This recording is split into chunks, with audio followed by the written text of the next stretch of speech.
Hi Aries, welcome to Higher Source Tarot for a tarot reading for all Aries, Sun, Moon, Rising, and Venus. I hope you are all well. Again, we are always connected. We know that already though, don't we? I send you positive energy and love every day. You're always in my heart. And if you are new here, welcome. I post new readings every Friday, then again on Monday. So if a reading doesn't resonate, don't ever try to make it fit for you. Just come back in a couple of days and watch a new reading. And you can also look around on the Monday readings. Those are a different style of reading every week. So one week's a pick a card, one week is a love reading, and then there are monthly and mid-monthly readings, and sometimes quarterly and yearly readings depending on the season. And if you like tarot and you like the channel, I'd love to invite you to subscribe to Higher Source Tarot. All right, what advice do you have for Aries? Sun, Moon, Rising, and Venus. What does Aries need to know, please? What messages do you have for Aries for their best and highest good? Okay. All right, so we'll begin here with the tarot reading, then we'll have an Angel Answers Oracle card reading as well. You've got here the Ten of Cups, the Hermit, the Four of Swords, and the Star. That Eight of Swords comes in, Knight of Pentacles, the Fool, and the Ace of Wands. Well, very beautiful reading. Well, I feel like you're breaking free of some restriction for sure. There's definitely something moving forward here, but it's very much connected to that deeper level of spirituality, especially if you need to forgive somebody. If there's somebody who really double-crossed you, and I understand that, okay? I am also an Aries sun, and I know what it's like to be loyal and to inadvertently put a weak person in my circle. And you know what they do, right? They will always stab you in the back. You have an awesome reading here. So I only say that because that came through. So some of you, it may not apply to, but if there's still some bitterness in your heart, let go of it because you're walking free here. You've got wonderful energy with Virgo, Aquarius. You do have a bit of air here though in general. You've got water, you got all the elements. So you've got something happening here. What have you asked for here? Tens are all about perfection. It's a new cycle that is absolutely brilliant. And when you look at this again, there's this freedom and happiness. It's like this renewal coming into your life. But this does indicate that rainbow after a storm. And so for some of you, it's definitely getting past something. Maybe it's a limiting belief. Maybe it's, if it's what I felt in the beginning, somebody who really did something that was dishonorable, you're moving free of that. And it's really for you. It has nothing to do with them. It's not to set them free. It's for you to flourish and to thrive. This is a subjective card, I will tell you that. So it's the happy family card, but it can be the attainment of other things. You've definitely got this energy of moving forward with like this brand new clean slate, whatever it is. And so it's like this energy moves forward with you. So the Hermit is here, the Shaman of the Tarot, and this is in the journey here in the deck. We've got the soul the soul is represented by the Fool, right? And in the Fool's journey or the soul's journey, when the Fool meets the Hermit, it's all about learning about deep spirituality, but really the Star also brings it in. So when we have something like this, it's like this development of your own spirituality. And this is not the kind of stuff that you find after work at a bar having drinks with some people, okay? This is high-level spirituality, and it really does set you free. The Hermit is a card of deep wisdom. It's Zen. In some ways, it reminds me of the Star because there's a peace and a calm about both of them.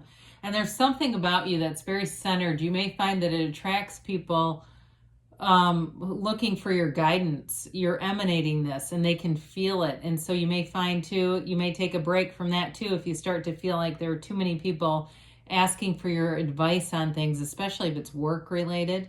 And it won't feel bad. Like I feel like in some cases it begins as flattery and then it gets into the place where you're happy if they ask somebody else too. But with this, you do have deep, rich wisdom showing up here. And it is an energy of tranquility all around you. It's an energy of meditating. You have that multiple times. You have it like 3 cards in a row. And so with the Four of Swords also, for some of you, this is a break, right? And it can be, if it's a break in a relationship, I don't feel like that's the person that stabbed you in the back. I don't feel like you would be taking that energy with you. I feel like that would be more of a moving forward, and this is more about you just getting back to center. For others of you, though, it is an indication that meditation is needed. It's something that would really bring a lot to your life, especially if you've gotten away from the practice of doing it. And that's easy to do. All of a sudden we get out of it and then we say, my gosh, I don't feel right anymore. And here we go. It is a card, though, when you're in this centered state, ask. This is where we get into the asking, and the universe will answer you. Ask and it is given. So there's no lack here. There's no shortage consciousness. And so with the star coming in right after it, your wishes are granted here. It's hope, it's insight, it's renewal. It's also self-care, though, for you too. Putting yourself first on the list, and not in an egotistical way. Not in that me first way, right? Aries always gets a bad rap for that, wanting to be first for everything, but you're also the initiator of the zodiac. You're a leader by nature. And so it's important not to be so much in the driver's seat that there's not that self-care, right? Where you're driving everyone else and what's left for you. So with the star, again, it's a card of meditation, but through that meditation, you're going to get some insight and a revelation about something. Now, I feel like there is love here. I haven't said much about that because there's so much about the spiritual quest. But I do feel like in terms of a relationship, there is, if you've been on a break or you've been in a break from dating, that comes in more. I feel like you're going to meet somebody that feels amazing. It feels like this connection that's different and it's new, and it's not reminiscent of something that you've moved away from. It doesn't feel that way to me. So the Eight of Swords eights are movement in the tarot, right? And so with this, it's a card of restricted movement, of that mental torture that we can get into. And it may be just the remnants of somebody living rent-free in your head. And so this is one of those times that meditation will bring you out of that so that you can let go of this. Again, that came in right at the beginning. And so I kind of skipped ahead because I felt like it was a strong message for somebody. It's all about forgiveness, and you'll walk free, whoever this is for. I do feel like there's been a bit of a restricted energy just mentally due to some kind of a situation. And it may have been a job situation too, if you got slighted in some way. I feel like people do respect you. So it's all about just kind of staying true to who you are. So the Knight of Pentacles shows up with an offer, and Knights have good intentions. This one, it takes a while to really develop, but you get it right. So it's in a concentrated way. It's not sloppy. It's not going to have to be redone. This is a great energy for anything that you want to be long-term stability, relationships, contracts. Actually, that came in first. I will tell you that. They said contracts. I heard that loud and clear.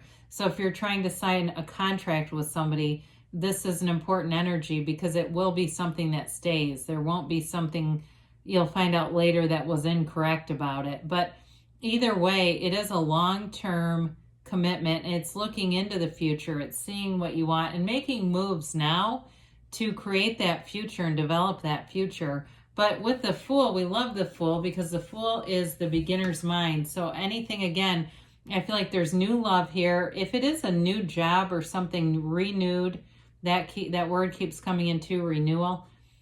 It's like it's the beginning, it's this seeing it with eyes that are pure and excited and enthusiastic.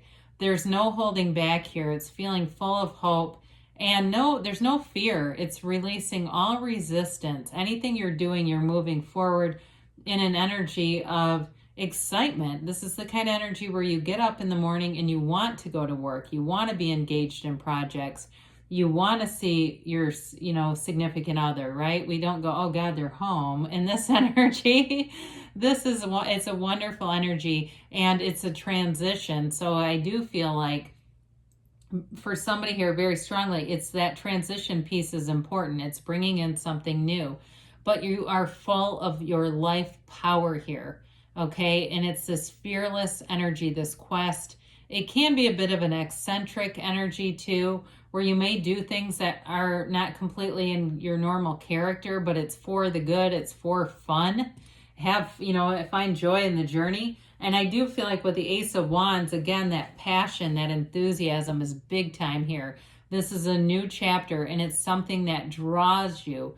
There is a pull here that you cannot deny. And it may be, again, with a person or with a situation if it's work related. Whatever it is, it's something that is exhilarating to be in. This is not a boring energy. This is not a questioning energy either. It's that resistant free energy where you just move forward. You don't overthink things. You just go forward and you enjoy every second of it. It's something you've always wanted coming in. Now, I will acknowledge that this can also be an apology. Now, so for those of you that have been wondering about the Four of Swords being reconciliation and a break from something like a relationship, that is a possibility here too, where the Ace of Wands, but whatever it is, it's important. It feels amazing. It's nothing that we would ever want to resist in a relationship. There's passion, but there's an energy too of real caring and depth and wanting to have a future. So if you're single, because somebody here, I feel like they don't see much change happening. You got to get yourself out there. I know we always say that everything is available because it is. But if we are in a really stagnant Eight of Swords kind of pattern, because that may be why that's there too, we don't meet new people. And so it's like, well, I can't find this person because you're just doing the same thing repeatedly. So you've got trust. Trust the universe wants to bring in your heart's desires. So it may be about how you're going about doing it. And we'll maybe talk about that a little more. If you believe, okay? So it's ask, believe, receive. It's that knowing, having that unwavering knowing that what you want is already here and your energy is aligning with it. You have abundance here, and you've got within the next few months. So especially if you feel like you have been stagnant, making some small changes may go a long way in this. And then you have, you've got choose new direction. So what we talked a little bit about that. What's really important in manifesting is knowing what you want and feeling like you have it. It's not about the how. The universe will do that for you. And sometimes it happens in really crazy ways, if you ask me, and things I would never choose, but we get what we want in the end. And that's what we asked for. We get what we are, right? And so good things are on the way, though. This is an exciting reading for you. I love you, Aries, and I'll be back again soon.